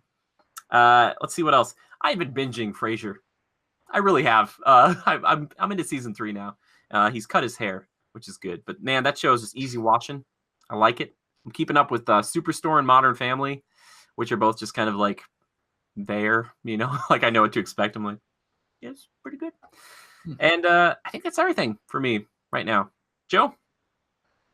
Ghost Recon, obviously, hence we talked about it. What else I got? What else? Obviously been in blackout big time, as per usual. Watch anything crazy. Still on the Vikings train. Game of Thrones coming out this weekend. My Game of Thrones fam. Super pumped on that. Yeah, really, I don't have a lot. I'm buying reels, buying rods, getting ready for fishing season. That doesn't have much to do with the podcast, but I got to mention it because I'm so excited. I know. I get worried when you do it because then I'm like, uh-oh, we're losing him. We're losing him. Yeah, Thursday night's gone. Where'd Joe go? Oh, he's fishing. Yeah, nothing real new for me. So sorry, I'm a dud for Timekillers. But that's totally fine. You're never a dud. You're just a stud. Ghost Recon, man, that wish list coming. It's coming. Yeah, we've been working on that. I'm really excited. I'm excited to see if we get Yorn in on it too, as far as drawing it goes, because we got to get some good pictures and video of our guys I can send to him, Joe. So I'll have to gussy ourselves up. Which, by the way, we did obtain the actual optical camo now in that game, so now we look like we're from. Oh yeah. Ghost Recon was a future soldier where you're like constantly like that. I'm like, yes, so cool. All right, Joe, it's time to move into that segment of the show, which is my personal favorite, which is community feedback. And questions. And questions, baby. This one comes. This is a question from Missile Mage, who's always asking great questions over on our Discord. Or you can find us #CriticalPodcast, which remind me this week, we have to do a hashtag for the show. I keep forgetting to do that. Missile Mage asks, I've been playing Assassin's Creed Odyssey, and there's a lot of really lackluster romance options that I would rather be properly fleshed out or not there at all. Do you have anything you see in games that, if it isn't fleshed out properly, you'd rather not be there at all in the first place? #CriticalPodcast. Yeah, that's so basically what he's talking about there is in Assassin's Creed Odyssey, if you flirt with someone at all, it's basically like you just go to bed with them. Like everybody's attracted to you to that point. There's not like we have to build this up over time really thing. It's just like if there's a little heart option, it's just like they start making out and you're just like, and then it cuts to black and then it comes back and you're like, that's it. Like what happened? Yeah. Man, things like kind of bad mechanics in games that I wish weren't there at all. Here's a good one. This one's from Anthem. The score screen. If you're not going to take time to actually tell me what I'm actually doing properly and giving me a bunch of medals for things that I don't comprehend or understand, know what they mean. Why? Like, especially once you hit the level cap, like they're like, oh, you've gotten like 3,542 experience. I'm like, well, great. What does that do? And they're like, you'll never know. And it's just like, okay, good. Yeah, I'd say get rid of that too. You were talking about romance and like Assassin's Creed. What about The Witcher? That one does it way better because you have with the primary like romance options, you have to build that up over time. There are actually like prostitutes in the game, so like sometimes you don't have to, there's money involved. But yeah, I prefer that. Like you have to actually. Yeah, I feel like there's some courting and whatnot. I feel like it's two timing for sure, but I like it. I think they do a good job. So I think it's on the other end of the spectrum. But do you mean two timing like your real wife, Joe? No, because isn't he courting? He's courting the dark-haired one. Then there's another one too. You can choose. It's between Yennefer and Triss Marigold, and I was a Triss fan because I came in at Witcher 2, and so I knew her better. And I was like, forget Yennefer. The dark-haired one. Is Yennefer the dark-haired one? Yennefer, I like the dark-haired one. Oh, she's trouble, man. She's Yeah, trouble. exactly. I like it. Eater. I don't like it. Yeah, I'm trying to think of another thing in a game that. Oh, you know what? This is kind of a weird one. Sometimes I feel like menu screens are such an afterthought, and they're so hard to read that I wish they put more time into it. Not that you could like do away in an RPG without a menu screen, but at the same time, I kind of wish like some of them would take the time. Like Persona 5 has got really cool menu screens, but some like I just looked up like Horizon Zero Dawn. Like sometimes it's hard for me to like really know all the items I have, like because they made like little symbols for each one or different weapons, but I don't really know what all of them do unless I go to hover over them. Like, take the time, man. Here's one for you. Anthem. Perfect example of this. Other games have been guilty of it. Can't think of them off the top of my head, but I know it's true. Too much information. Like they try to flesh out a bunch of stuff and a lot of storyline to you, and it doesn't become clear because you don't want to spend the time to read these books that they say add to your cortex. I haven't read any of them. First of all, because I pick them up mid-mission and I can't take the time to read them or I'll die. And they're just long and there's so many of them. Yeah, I think the way I'd put it is like you can put that in your game, but like put it into the missions, like that Legion of Dawn, like when you do that stuff, like that makes you and like interested. It teaches you about like Fort or General Tarsus and like her story and stuff. We didn't have to read that. So like just make your missions have that information built into them, and then you can be listening if you want to, and they can put that in the cortex for you later if you just were talking to your friends the whole time. But yeah, the whole like just pick up like an item on the ground and it's like, oh, this is some lore information, but you can read it later. It's like, why? Like it's like, oh, you got some experience for that. Good job. It's like, what did I like? Why? Yeah, I'm with you, Joe. It's at least there's a step up from the Grimoire cards, which were in Destiny, which they're like, hey, you want to go to our website and go read up on the lore? I was like, we should put that in your game. I don't know. I mean, I'm no game developer. Yeah, that's a good one, Joe. What other things? I think a lot of it's kind of like the dialogue options. That's a good one that Missile Mage brought up there. Kind of like, especially antagonistic ones, like in Mass Effect, sometimes it would be like, hey, you tell someone to shut up, but then your character would just punch him, and you're like, whoa, I didn't mean to punch you. Like, I'd rather have it tell as opposed to just like picking a phrase and then having my character act out that phrase instead. Like give me the actual thing they're gonna say because I hate to screw something up. I think it's how I got Rex killed in the first Mass Effect. Like one of my favorite party members died because I said the wrong thing, and I was like, oh no, like then he was just dead, and I was like, I'm sorry, Rex. So yeah, that's what I'd say. Also, and I know I kind of talked about it earlier. We love co-op, and I love it so much. And I know sometimes games try to kind of throw that in there, and they do have to kind of tack it on sometimes. But I do, at the very least, like it would be kind of cool for some of these games if you're going to do co-op to just make a few differing animations from the other character, or at least some sort of combined attacks that are cool, as opposed to being like, yep, it's just they're walking around with you now. Who are they? Doesn't matter. Who are you? Doesn't matter. It's just like, I don't want it to just be like, completely like just, oh, we just had to throw that on there so more people would play it. Like I just want more than that, like I want that I want that community, that's why I play Ghost Recon, because it's like I don't want to play this game with 3 bots. I want to play it with Joe. Like I want to like be tactical and figure this out. But that game is based around co-op. Like Splinter Cell is a little bit different. Splinter Cell Conviction did a really great co-op mode. Everybody should check that out. And I think Blacklist has some co-op missions that you can do too. But yeah, I think that's pretty much all the ones I can think of right now. Yeah. I want to do a quick shout out here before the end of the show to 2 games. One I'm actually looking forward to, and it's from Gunfire Games, who I still think messed up Darksiders 3, and they probably put a lot of money into this game. That Remnant is From the Ashes. That's coming up in August. I'm excited about that one. And this one you should all check out, especially if you have PC, Risk of Rain 2. Apparently it's a sequel to a 2D game. Now it's 3D. Kind of looks like if Anthem met Monster Hunter and it was a roguelike. It's beautiful. It's $20. And before March 30th, if you bought it, they actually gave you an extra copy to give to a friend. I was like, That's smart. And they didn't like market it or anything. Wow. They just put it on the Steam store. They're like, there you go. And it's got overwhelmingly good reviews. And I was watching the boys from Plus One Player play it the other night, and I was just like, I really want to play this game. It's very kind of mindless in that you kind of like in the beginning, it's just you pick one of a few different classes and you go through and you're killing things until you can't kill anymore or you die. And what other items you kind of get out of that, you can bring in some of them to the next round, like when you replay it again.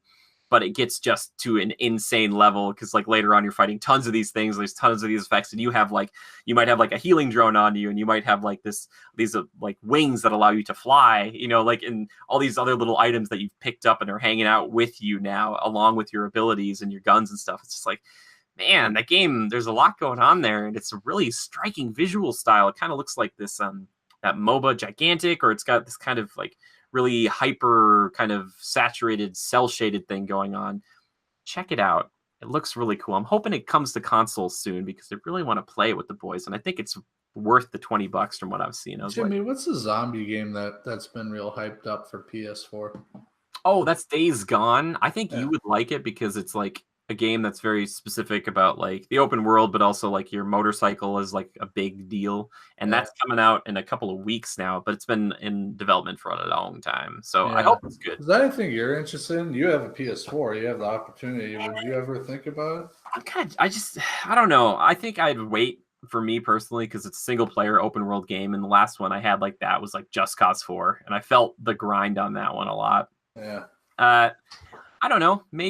Maybe one day. Also, zombies, like, it's so hard. I've played so many games with zombies, like, and I'm sure I will again, but it's more of like a biker thing, and I've never really been like a biker fantasy. Like, in me, I'm like, what was a game that I liked that was kind of like an online multiplayer thing? You loot stuff, and then you gotta kill a monster.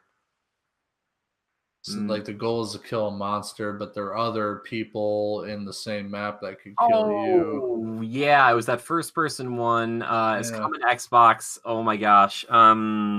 It almost looked black and white because that's how dark it was, and it was kind of like Van Helsing-y type. Yeah, that looked really cool. We should look into that again. But that's something. Something like that. Yeah, and it was like you had to go kill a monster, and then when they did that, you could like steal away with their loot or whatever. That was cool. Yeah, I'll have to look into that. Maybe that's coming up soon. Kind of in the same realm as like GTFO or something. I should. Yeah. I'm gonna look it up really quick. What else would we say made that game that game? It was like a first-person horror, like PvP, right? Hunt. It was Hunt Showdown. I was so Hunt Showdown. Yeah. Showdown. Is Hunt Showdown? I know it was coming to Xbox, and I was like, we should play this game. It's coming in spring 2019. Okay. So coming to Xbox Game Preview. Sorry, in spring 2019. Say that again. Preview. What? Xbox Game Preview. So it's not necessarily. It's like on Xbox, but you have to be part of that like special. I think part of the special game preview thing. So it's not like full release for a while. I don't think so. Yeah. Well, needless to say, games of that fashion, I feel like they're best played with friends. Yeah. Horror games in general would be pretty cool with friends because it's scary, but you also relish in the fact that you're experiencing it with your pals. Yeah. I would love if we could play a game all together where we all both went like at the same time. Like if we can all together, then you squelched first. Exactly. That'd be so much fun, especially with you and Drew. Drew is like this guy with this big red beard, kind of. I wouldn't say he's like a tough guy, but like not a lot necessarily stirs him. And I think it would be so great to play a game like that where he's like, "Oh my god!" Like, yeah, exactly. I would relish in that more than. Dude, I would love I'd love some sort of like really hyper tactical game like that, but it's also horror. So it's like you start off, you're kind of like a SWAT team, and then you're like stuff starts happening, and you're like, guys. Yeah, for a split second, I thought Friday the 13th would be that game, but I just don't think that's enough. I think it's just too much, or like Dead by Daylight. It's just too arcadey and kind of like not super scary, you know? 100%. That's why you gotta have like a story, like play freaking Last of Us with a buddy. All right, cool. Well, believe it or not, Joe, I think that's everything for this week. What's our hashtag, Jimmy? Oh, thank you for reminding me. What should the hashtag be? I talked about a lot here. We talked about Star Wars, talked about Risk of Rain, talked about Lion King. Critical, beloved critical, because we talked about beloved movies that we like to make small changes in. Hashtag beloved. You'd find a lot of crazy stuff on that hashtag. That's probably true. Something more unique. Hashtag beloved lightsaber. That sounds weird. Hashtag slice and dice. Hashtag slice and dice. Is that slice N dice? Exactly. Just the letter N, not and. Slice N dice. Tweet the hashtag slice and dice to either of us. You can tweet at our official account. That's @GoCritical. Or you can tweet at me personally. I'm at JimmyGid013. If you want to tweet at Joe, you can tweet at Lever_627. That's Lever just like Beaver, only with an L. And if you want to reach Levi, it's at Levi Fletcher. Levi like the jeans, and Fletcher FLETCHER. Hey, you got to confirm it for him, because Fletcher is, you could spell it multiple ways. That's true. He could spell it multiple ways. And it's so nice of you to include him, even though he's not here. So tweet Levi also that hashtag, so that way he'll be like, slice and dice. Oh God. What's happening? You're like, what happened on the show? And he'll be like, lots of stuff. Threatening tweets over here. Yeah. Speaking of Levi, he and myself do stream on our Twitch channel, which is twitch.tv/critical reviews. So you can support us over there, or you can support us over on our Spreadshirt if you want to as well. Thank you to Daleb for making our theme music for this lovely show. And thanks to the one and only Jorn Evers, who's doing pretty much all the art you see here on the channel. Also, if you want to support Jorn, you want to support myself, Joe, Levi, even Katie, because it's National Siblings Day, head over to our Patreon, and that's a great place to do so. So shout out also to, our siblings. I have 3 sisters whom I love, and I don't always get to see all the time, but they are some of the coolest people I know, especially like Katie. I've bonded with her over the years. She probably won't watch this, but Katie, I love you. You're great. Yeah. I respect you, but I never tell you that to your face. I'm just kidding. I totally would. I do that. Joe, you've got a sister, right? Yeah, I got a sister. Happy National Siblings Day to my sister Allie down there in Columbus, Ohio. About to get her white coat in vet school. Yeah, proud of her. So, ruining our Avengers Endgame plans. I will never. She kind of is. I hate to say it. Allie, guess what? Endgame. For you, I'm coming. What if I showed up there and you're like, oh my God, and I'm just like, there are talks, Jimmy, even though you will have seen it by then, that me, Drew, Haley would come the following weekend and we could all go see it. I'll make it happen. Even if I'm busy, I'll make it happen. I'll just come in there and I'll point at her. I'll be like, I hope they remember you. And she'll be like, what's happening? I'll rush the stage. But yeah, and then most of all, happy National Siblings Day to my brother from another mother, Jimmy. Right back at you, pal. Every day should be National Siblings Day. I don't know if it's like just America, but we have like a national day for everything now. Okay, guess what? It should be National Siblings Day, Mother's Day, Father's Day. Your romantic partner, whomever they are. It doesn't have to be Valentine's Day to appreciate them. Just show them that you love them, all right? Yeah. Tell them that. Never let them go. But every day has to feel important, You can't forget about, what about April 14th? What's on that day? That's got to be national something. It's national. That poor day. If it's not a national something, then what is it? It's just another day. I love cheeseburgers, but I never thought that I needed a national cheeseburger day. I didn't need to be like, oh, well, I better eat a cheeseburger today. It's all the drum up business for McDonald's and Burger King, man. True that. It's just I'm just so many of these Here we are wishing National Siblings Day, wishing our best to our siblings, and then we're bashing other national. Yeah, because National Siblings Day is the best. I appreciate it. Right back at you, man. Happy National Siblings Day. And Joe is basically he's family, so it's if you don't get that from our brotherly talks, then I don't know what you're doing here. It's when you're at your friendly neighborhood Applebee's, you're not friends, you're family, and we always play Fast and Furious on the TV. What is it, Olive Garden? I feel I know it's Olive Garden, but it's your friendly neighborhood Applebee's, isn't it? Or it's your friendly neighborhood Spider-Man. My bad. Oh, God. So somebody took me to Olive Garden once, and they said when you hear your family, and I was like, okay, I'll go in the back, start mopping. It was like it tried to be Rodney Dangerfield, but then it was also like Woody Harrelson or whatever, like whatever. Woody Harrelson. I'm thinking more Vin Diesel. I don't Allen. got friends. I got family. It was Woody Allen. Pop a Corona on the corner of the table. Cap off. Cheers. When are we going to see Hobbs and Shaw? How pumped are we for that one? What's the hype meter? I want to see it or something. I want to see it with you because like I said, I feel like, and we're not. Every time something impossible happens, we drink. No, I just want to see it with you because like I feel like if we had to distill it down, like if we had to in that universe, I'd be like, you're more of a Hobbs kind of guy, and I'm more of a Shaw kind of guy. Like you'd be the guy who's like, let's jump off this building and jump on this guy, and I'd be like, I'm gonna take the elevator. I'd be like, you know what? That's probably kind of accurate. Yeah. All right. Yeah. I want to see it, even if we don't see it in theaters. I think we should just wait and try to rent it at the same time. Be like, this is a stupid movie, and I love it. I'll be like, yeah, and I love it. Yeah, it'll probably do well. But yeah, I'm right there with you. All right. Cool. All right. Well, everybody, thank you so much for tuning in. Again, Slice and Dice is the hashtag, but thanks for hanging out with us. Just leave us a comment if you have a question or anything like that, or a topic for a future show. Please write in. We'd love to hear from you. So love and hugs to all of you, and just remember to adapt and overcome. We'll see you next time. Bye-bye.